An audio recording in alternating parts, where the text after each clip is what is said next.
Hello, everybody, and welcome to the HerStory Summit 2024. It gives me great pleasure to introduce a very good friend of mine. Melissa David is here to share with us and serenade us with her music and her poetry. I met Melissa 3 years ago when I first came to Melbourne, and I remember my first encounter with her reminded me of a younger version of me. She is talented, she is bold, she is beautiful. And it's such an honor for her to be with us today to show how you can come to the HerStory Circle and express your story in whatever way you want. So if you dance, come and dance. If you sing, come and sing. If you paint a picture, come and paint a picture. So Melissa, it gives me great pleasure to introduce you to our community today. Really excited that you're with us. And I am hoping that when we do this again live, you will be with us. The stage is yours. Yay! Thank you. Hello, everyone. It's so good to be here. I think this is a beautiful community, and I love you so much. So today I'm going to start with a song, I'm going to do a little speech, and then I will read a piece of poetry, which scares me, because I don't do that, so that's new. Cool. Song first? Yeah, song first, let's go.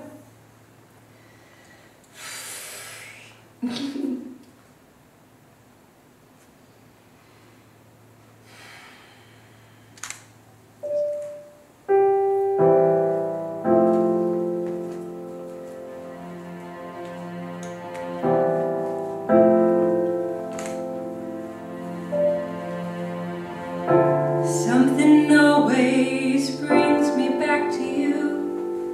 It never takes too long.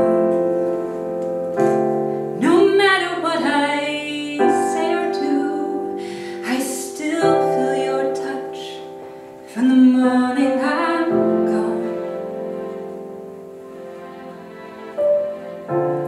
You hold me without touch. Without chains.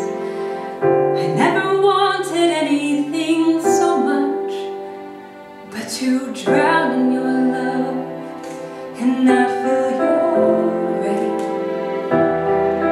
Set me free, leave me be.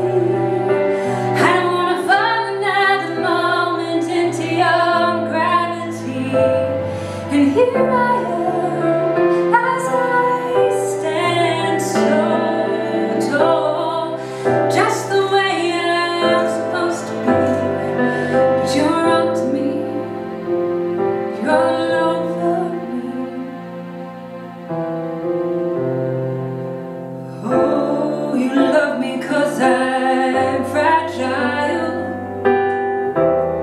When I thought that I was strong,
to just double check because usually it's on automatic play.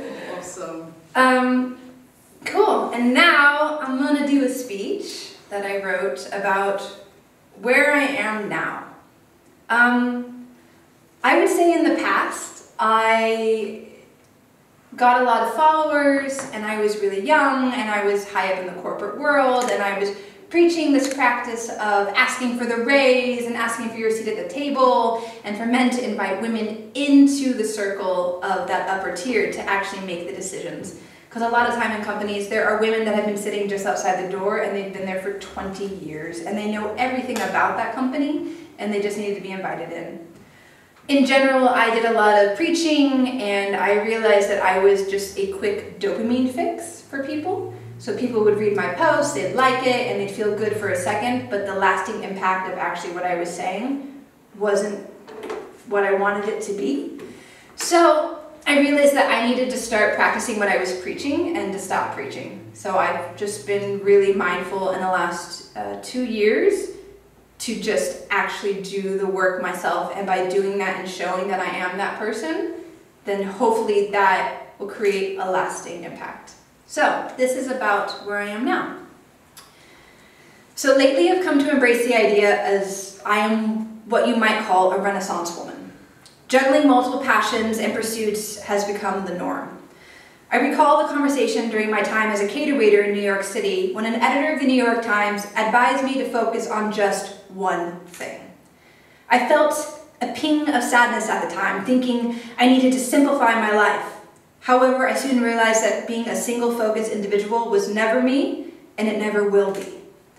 In the past 9 months, my life has been a whirlwind of travel, shows, singing, acting, writing, and managing an online candle business, Mo Wicks. It's a delightful yet expensive hobby that I hope will soon take off. Working with the Karma Collective in Queensland, I support a business that empowers women, including refugees and survivors of domestic violence. Every product is meticulously hand-poured, and we source materials from companies with strong environmental missions, many of which are women-led. Last year, I contributed to a travel poetry book, The Art and Poetry of Travelers, available at Barnes & Noble's, Walmart, and Amazon. Now I'm courageously working on my own poetry and photography book, set to be published in June. I recently completed an artist residency in France, where I wrote a play called Paris 1863, inspired by the connections between people in the Muséum d'Orsay in that era. Amidst all this creative endeavors, my roots as a singer has taken me to incredible locations around the world. My love for dance, cultivated through years of studying ballet, has led to artistic ballet photo shoots with photographers globally. In addition to these artistic pursuits, I have also maintained a corporate life as an award-winning social media marketing specialist. Although I have taken a break from clients, I manage 5 Instagram accounts for my current projects, including all the other accounts that go with that, including the LinkedIns, the websites, the Facebooks, the TikToks, a lot of social media. I am one of 5 proud founders of Antipodes Theatre Company here in Melbourne, and I am a co-founder of Expat Women at Work, a community for expat women here.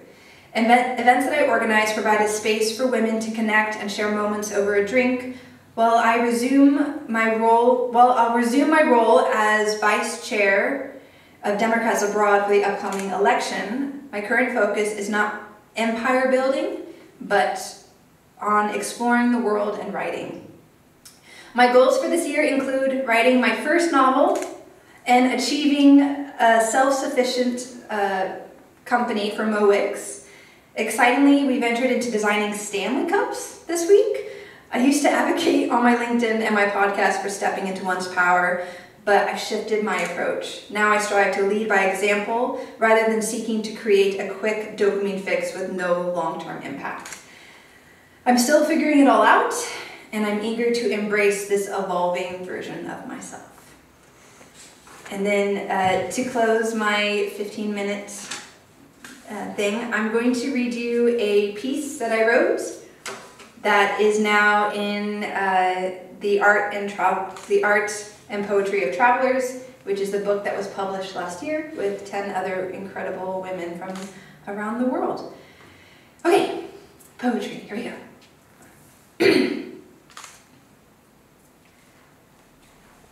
I'm hungry now, I realize. As a child, I wasn't fed and filled the hunger with visions of feast I one day eat. But the lack of substance made me grow accustomed to it. I don't need that much, I'd say. Years later, I was tortured with taste of sweet being held over me. If I'm a good girl, a good wife, they will give me another taste. Years of control of my intake of food to the point where I didn't care for these sweets. I left this restaurant giving it a poor review, as it was not the restaurant advertised online as much as it tried. Finally, some food, some self-indulgence of what others sees as basic necessity of life. Fattened and self-reliant, I learned what it's like to walk around not famished. I can feed other people now. I can see like no other when someone else is hungry. I am satisfied with myself, peacefully sitting, drinking a cup of tea. The wind picks up. What is that smell? Do you smell that? I ask the breeze. As soon as it blows through my nostrils, it is gone. Never mind then. I gather a feast for my friends in my new estate, built by yours truly. Gas oven, Moroccan countertops, with a sink large enough to wash a turkey or a fat baby. Mid-meal, I head to the kitchen to grab another bottle of wine as my friends laugh, bellies full from the indoor-outdoor dining room. A whiff of the smell again stops me mid-cork pop. I swivel quickly this time to locate the source. There it is, in the oven, right in my kitchen where it has been the entire time. I slowly walk up to it, afraid that it might disappear again. I lower myself to the level of the glass and press my fingertips to it slowly. It's warm. Another whiff, I'm frozen. The oven light flashes. Meat, potatoes, vegetables, spices, sauces dripping in a way that looks familiar yet completely new. I excitedly try to open the oven door. It's locked. I try again to no prevail. It's not ready, a voice says. But it looks and smells delicious, I say out loud. It's not ready. Realizing I'm talking to the oven, I shake it off and grab the half-corked wine and shake my head, smiling as I walk back into the long wooden table surrounded by my friends. I tell them about this delicious thing in my oven that only appears randomly, smells like heaven, but that it's not ready. Months go by. Other food starts to lose its taste. The memory of the smell from my kitchen makes me do stupid things like lock my keys inside or miss a turn because I'm daydreaming about this meal. Sometimes I just sit in front of the oven and wait to see if it appears. One night, the smell is so strong, I cannot sleep. I march into the kitchen and demand to know when it will be ready. It says nothing, but the oven light is on and I can smell it, so I settle for a seat in front of it. You can have a taste in 2 weeks, the voice says. I'm not sure I can make it that long without food, I laugh. 2 weeks, it says. I wait, start to lose weight, start to feel the old patterns creep back into my body. I can wait. 2 weeks, not a sound, not a peep. The food looks unchanged. I'm worried it's missing an ingredient. So I place random things outside the oven like a crazy person, just in case. I wait. I am past hungry now, just sitting in the quiet, delirious. I dream of walking into a room and there is a buffet. Someone says, "Oh, thank God you're here. I have so much to share. I've gotten rid of the mold and put fresh food out just this morning. Please help me eat all of this food." I laugh and open the door behind me and say, "I also have a buffet. I've been collecting it over the last couple of years. Please join me and my friends and let's eat. They say, can I bring my buffet? Of course, I say, exploding in joy. I come back to on the cold kitchen ground. I must have fallen asleep, I think. It's okay, the voice says. Go have your buffet. You're hungry and you need to eat. But I have been waiting and you smell so good, I say. I'm not ready and I'll never be a buffet. Exhausted, I drag my hand one more time across the oven glass to feel the warmth. I walk away from the kitchen and order my favorite takeout. I need to eat, I think. No more starving myself for anything anymore. Time goes by, fattened and healthy, I eat. Every once in a while when I'm hosting a dinner party, I get a whiff from the kitchen. I smile to myself and think, it's still there, just cooking away. I refocus my attention to the cake in front of me that my friends have made. For my birthday, they start to sing in perfect harmony, and together, we eat cake. Thank you.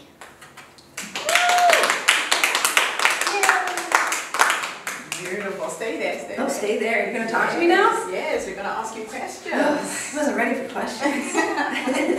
Thank you so much, Melissa. Amazing presentation, beautiful poem. Thank you for gracing us with your presence today. Oh, thanks. That song was just so nice. Yeah. So, questions from the audience, anyone? Comments, questions? Before we let this beautiful soul go. I have one. So, your poem, what inspired you to talk about or express yourself in that way? I think that food and women, we have a lot of different relationships to it, and so it was written from a personal point of view, but then when I reread it, I realized that it could be translated into so many different relationships and moments of when we're waiting for this thing that we think is going to be perfect, and we kind of starve ourselves of the things around us, that we need to be living in the moment instead of be living in this place where we can see this perfect meal. And so for each person, it means something different, right? That can be love, that can be career, that can be anything. Our mind, our perfect self. What is the thing in the oven that's just cooking away that we need to accept that it's always there, but we also just need to let it go and eat? And then also there's some just very basic things of it, of like, my mother was a model, and she was a nutritionist, which means I grew up in a house with no food. Not because she was like starving us, just because she was a model and she just didn't eat. So I grew up in a world of like having to control what I eat. And so a relationship with food has been difficult for me in my life. And when I get stressed, I don't eat. And I find that women punish themselves in that way a lot when it comes to food. And so this is also, even on the very surface of it, like, don't starve yourself for perfection. Like, eat. Like, order the cheeseburger. Like, who cares? And so on that level, it's that. And then on a deeper level, it's career, it's old love, it's things that we wait for and we hold out for, and we don't feed ourselves because we're trying to feed this thing that doesn't want to be fed. Yeah. Thank you. Yeah. What did it mean to you? It's what I want to know. Like, what did you think it was about? Is really always my question to the people when they hear it.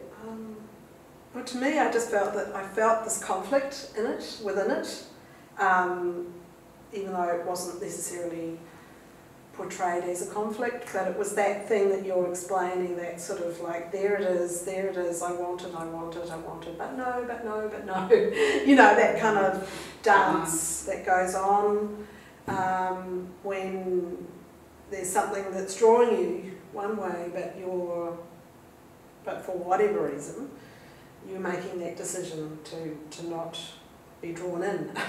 even though you are. Yeah. Something about that. Yeah. Yeah, I'll connect with that too. You opened with, I'm a Renaissance woman, and for me the Renaissance is the smorgasbord of having a piece of everything. Yeah. But then the oven's saying, no, maybe just choose the one path, which was for me a nice circle that you came back to of you wanted your cake and eat it as well as with your friends, and it made a whole spin on that. I also found the conflict of, but I'm a Renaissance woman, I can have my cake and eat it all. So and thanks for sharing that, and in a poem it becomes very layered. So I think it's speaking to you in a way that is what you're resisting.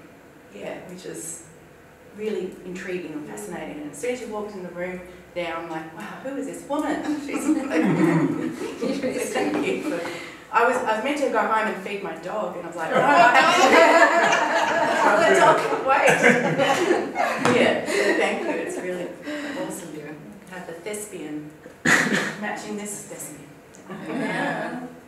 Cool. Melissa, thank you so much. This has been a real treat. Thank you.